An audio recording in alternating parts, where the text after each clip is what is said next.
ഇത് മാസ് മോട്ടോഴ്സിൽ നിന്നാണ്. നമ്മുടെ ഹോണ്ട യൂണിക്കോൺ വണ്ടി ആക്സിലേറ്റർ ടൈറ്റായിട്ട്, അതായത് ആക്സിലേറ്റർ നമ്മൾ കേബിളിൻ്റെ ടൈറ്റ് അല്ല, ആക്സിലേറ്റർ കൊടുത്തു കഴിഞ്ഞാൽ വണ്ടി സ്ട്രക്കായിട്ട് നിൽക്കും, വണ്ടി ഓവറായിട്ട് റൈസ് ആവും. അത് കംപ്ലൈൻ്റ് ആയിട്ടാണ് നമ്മൾ കൊണ്ടുവന്നേക്കുന്നത്.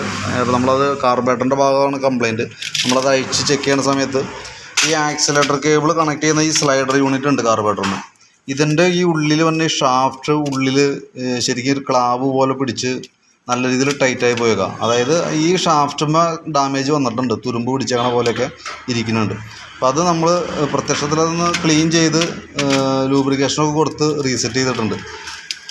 പക്ഷേ ഇങ്ങനെ വരുന്ന കേസിലുണ്ടല്ലോ റിപ്പീറ്റ് ഈ കംപ്ലയിൻറ്റ് കാണിക്കാറുണ്ട്. ഇടയ്ക്കിടയ്ക്ക് ഈ കംപ്ലയിൻറ്റ് റിപ്പീറ്റ് വരാനായിട്ടുള്ള സാധ്യത 90% ഉണ്ട്. അപ്പോൾ അതുകൊണ്ടുണ്ടല്ലോ നിലവിൽ പ്രത്യക്ഷത്തിൽ നമുക്ക് ഈ സംഭവത്തിൻ്റെ 100% കംപ്ലയിൻറ്റ് മാറണമെന്നുണ്ടെങ്കിൽ ഈ കാർബറേറ്റർ അസംബ്ലി മാറ്റി വയ്ക്കാനാണ് പറ്റുള്ളൂ.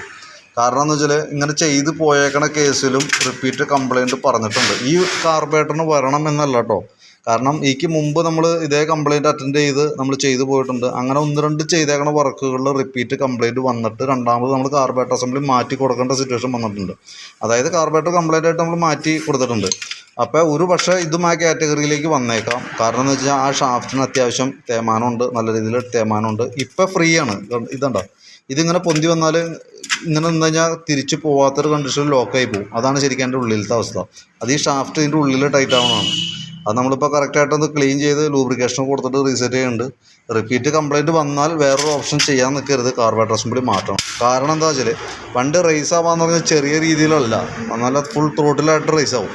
അപ്പോൾ പെട്ടെന്ന് ഈ പറഞ്ഞ രീതിക്ക് നമ്മൾ ക്ലച്ച് പിടിച്ച് കൺട്രോൾ ചെയ്യാനൊക്കെ പറ്റിയില്ല എന്നുണ്ടെങ്കിൽ ഓൾറെഡി നമുക്കതൊരു എന്താ പറയുക ചെറിയ റിസ്ക്കാണ്. അപ്പോൾ റിപ്പീറ്റ് നോക്കാം, വരാൻ സാധ്യത കുറവാണ്, എന്നാലും 100% പറയാൻ പറ്റില്ല. ഇനി റിപ്പീറ്റ് കംപ്ലയിൻറ്റ് വന്നാൽ നമുക്ക് ഈ കാർബറേറ്റർ അസംബ്ലിയെ പാടി മാറ്റി പുതിയത് വെക്കേണ്ടി വരും കേട്ടോ. ഏകദേശം ഒരു 5000 രൂപ 5500 രൂപ കോസ്റ്റ് ഉണ്ട്. അപ്പോൾ അതുകൊണ്ടാണ് ഫസ്റ്റ് നമ്മൾ ക്ലീൻ ചെയ്ത് റെഡിയാക്കി ഇട്ടേക്കണത് ഇപ്പോൾ നിലവിൽ. കാരണം എന്താ വെച്ചാൽ ജസ്റ്റ് ഒന്ന് ട്രൈ ചെയ്ത് നോക്കാം, ചില കേസിലൊക്കെ സോൾവ് ചെയ്ത് കുറേ നാളത്തേക്ക് കിട്ടാറുണ്ട്. അപ്പോൾ ഉപയോഗിക്കാൻ പറ്റും. ഇതിൻ്റെ ഫൈനൽ എൻഡ് ശരിക്കും പറഞ്ഞാൽ കാർബറേറ്റർ മാറ്റാമെന്നുള്ളതാണ്.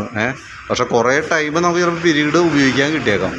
അപ്പോൾ ഇപ്പോൾ നമ്മൾ ആ രീതിയിലാണ് ക്ലീൻ ചെയ്ത് റീസെറ്റ് ചെയ്യണം കേട്ടോ. പിന്നെ അത്യാവശ്യം ആ ചെയിൻ ബ്രേക്ക് ഒന്ന് മൈനർ ചെക്കപ്പായിട്ടൊന്ന് ചെയ്തേക്കാം. ഓക്കെ, അതാണ് ഇപ്പോൾ നമ്മൾ ഇതുമായി ബന്ധപ്പെട്ട് ചെയ്യണ വർക്ക്. അപ്പോൾ ഞാൻ അതിൻ്റെ ഒരു എസ്റ്റിമേറ്റും അതിൻ്റെ ഡീറ്റെയിൽസും ഈ വീഡിയോ ഫയലടക്കം വാട്സാപ്പിലേക്ക് സെൻഡ് ചെയ്തിട്ടേക്കാം. അപ്പോൾ ഒന്ന് നോക്കിക്കോളൂ. റിപ്പീറ്റ് കംപ്ലയിൻറ്റ് കാണിക്കുകയാണെന്നുണ്ടെങ്കിൽ കാർബറേറ്റർ മാറ്റുന്ന കാര്യം നമുക്ക് പരിഗണിക്കേണ്ടതായിട്ട് വരും. ഓക്കെ.